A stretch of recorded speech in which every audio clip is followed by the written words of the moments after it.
Hello, everyone, and welcome once again to the Temple Institute Parsha class. My name is Gedalia Meyer, and I'm podcasting from Ma'ale Dumim in Israel.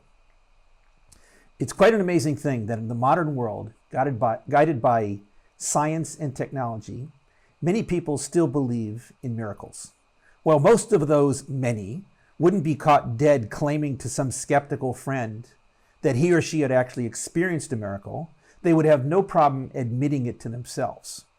Miracles seem to be one of those weird facets of life that we know should never happen, but occasionally find ourselves unable to live without. It wasn't always like this. Evidence from literature of the past indicates that people routinely believed that miracles were a firm and expected feature of life. They may have felt themselves undeserving of such divine intervention, but they nevertheless found the whole notion quite appealing. Who wouldn't want to believe that some divine agency helped them out in some way just when they needed assistance? It may not strike us today as the most rational way of thinking, but back in the good old days when rational thought wasn't the end-all and be-all of life, such considerations didn't present much of an obstacle. Surprisingly, even with the apparent dominance of rational thought in much of today's world, people still have this same longing. We want to believe that there is something out there that can somehow make things happen the way we want them to, despite the lack of any reasonable logic as to why such a turn of events should come to pass. This innate desire may be a throwback to our common psychological or cultural past, with all its superstitions and irrational fears and hopes. Or it may be something that is actually hardwired into our minds that we cannot jettison no matter how much we try. There is no regular weekly Parsha this week. The last day of Passover comes on Sabbat, so the regular reading is suspended for a special reading associated with the holiday. It happens that Jewish tradition has it that exactly 1 week after the actual exodus from Egypt, the Israelites made it to the crossing of the sea with the Egyptians in their chariots right on their tail. This count is somewhat born out of the words in the Torah, but is mostly rooted in Jewish tradition. In any case, the seventh day of Passover is the day to commemorate the miraculous crossing and to recite the Song of the Sea from the Bible. First, we need a little background. The well-known belief that the Israelites crossed the Red Sea has long been rejected by Jews and by almost anybody who actually studied the geography of the area. The Red Sea is much further south of any possible point of crossing from Egypt into the Sinai Peninsula. The more likely place is to the north of the Red Sea inlet that flows between Egypt and the Sinai. This area is now called the Bitter Lakes because of the salty water found in these lakes. The actual name in the Bible is Yam Suf, or Sea of Reeds, presumably because reeds grew in this somewhat salty lake area.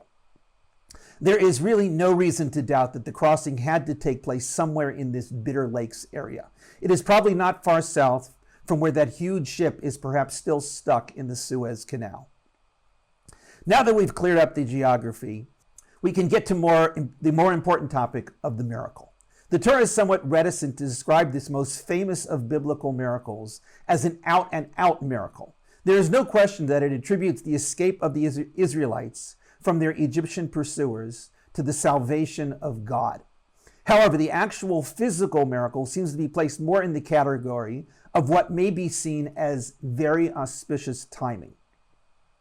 This scenario plays out pretty clearly in the Bible. First, the Israelites left on the morning following the night of Passover.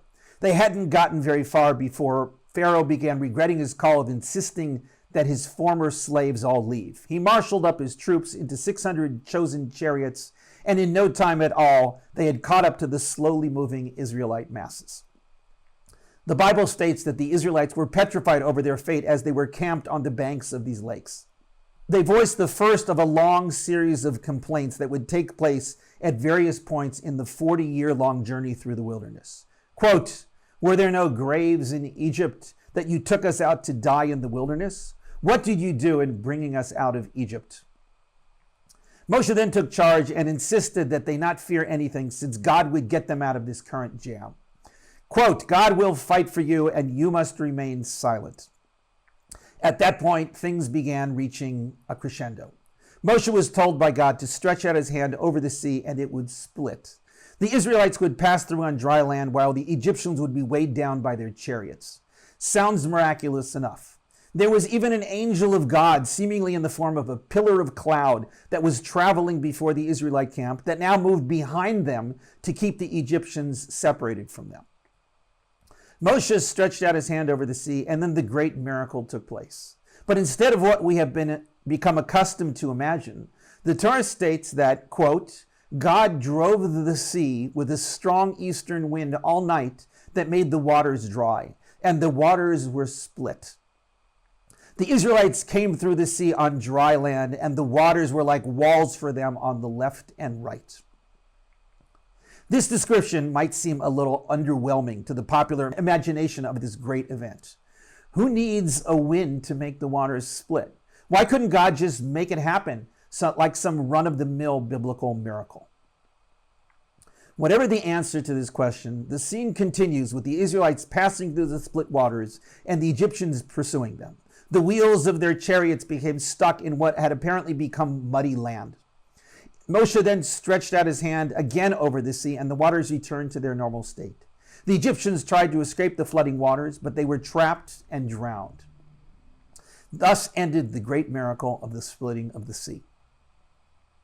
What would we say if we watched this whole thing on an ancient video? Would we say that the Israelites' timing was perfect, and the wind split the waters just at the right moment to enable them to pass, and let them fall back also at the perfect time to drown the Egyptians? Perhaps we would.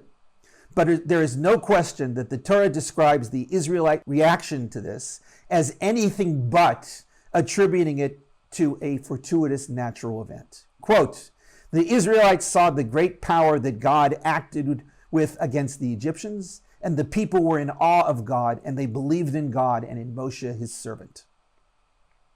So was this a genuine miracle, or was it an amazing coincidence that just happened to work out perfectly for the Israelites and abysmally for the Egyptians? Perhaps the answer to this question is that it was a bit of both. In fact, perhaps every miracle is something along these lines. Even more remarkable, perhaps everything that happens in the world, no matter how mundane or miraculous it may seem, is also of this nature. It is all a matter of perspective. There are people who are capable of experiencing a direct miracle and yet call it nothing more than a coincidence. There is not necessarily anything wrong or evil about this. It is simply the way they choose to view these sorts of things. There are other people who can transform the most mundane and routine event into a miracle of the first rate. There is not necessarily anything gullible or foolish about these people. It is simply their perspective on things. Then there are people who fit into every possible slot in between these two extremes. There is not necessarily anything either foolish or evil about these people either. Again, it is the perspective through which they choose to see certain events in their lives. One person could have witnessed this event by the sea and declared it an open miracle. Another might have seen it as something highly unusual and perhaps even borderline supernatural. A third may have seen it as incredibly fortuitous, but by no means miraculous. A fourth might have said that the whole thing is nothing more than an overplayed coincidence. The miracle part of what people might call a miracle is that which cannot be explained by any natural means. It cannot be attributed to the wind or the timing or any other factor that may be happening all the time, but just happened to take place in some specific situation in a manner that worked out incredibly auspiciously for someone. It had to be due to some divine agency, commonly identified as God. This is why these things tend to be called supernatural. But it must be asked, what exactly is the natural of which the supernatural is somehow above or beyond? It is reality working along the normal and expected paths that we call natural. What makes reality work along those paths? What makes a person think a certain thought at the right moment that gets them out of a jam or helps them improve their life? What makes the sun rise every morning and set in the evening? The answer, of course, to that question is gravity and the positions of the sun and the earth in space and the atmospheric conditions in the sky. But what are those? They are rooted in finer and finer laws of nature that make everything work the way it is supposed to. But what are those laws? They are the great miracle that we all exist within. They are the miracle called existence that enables everything to be. Whether we deem a leaf falling from a tree to be a miracle or nothing more than an act of nature is our own choice. Whether we consider our personal salvation from some dire situation to be an act of divine intervention or dumb luck or our own gutsy doing is our own choice. This perhaps is the greatest miracle of all, that we can choose how we see the world and our lives and our very existence. That we, creatures of flesh and blood subject to the same laws of nature as a rock or a bug, can choose to see something like the splitting of the sea as either a divinely ordained miracle or as a blind coincidence, is something that simply defies explanation. What gives us that power? What is in the workings of the brain or the mind or the soul that grants us this almost divine authority in choosing how to understand the world? The best answer, perhaps, is to call it a miracle of nature. It is as natural as the sunrise and every bit as miraculous. Shabbat Shalom.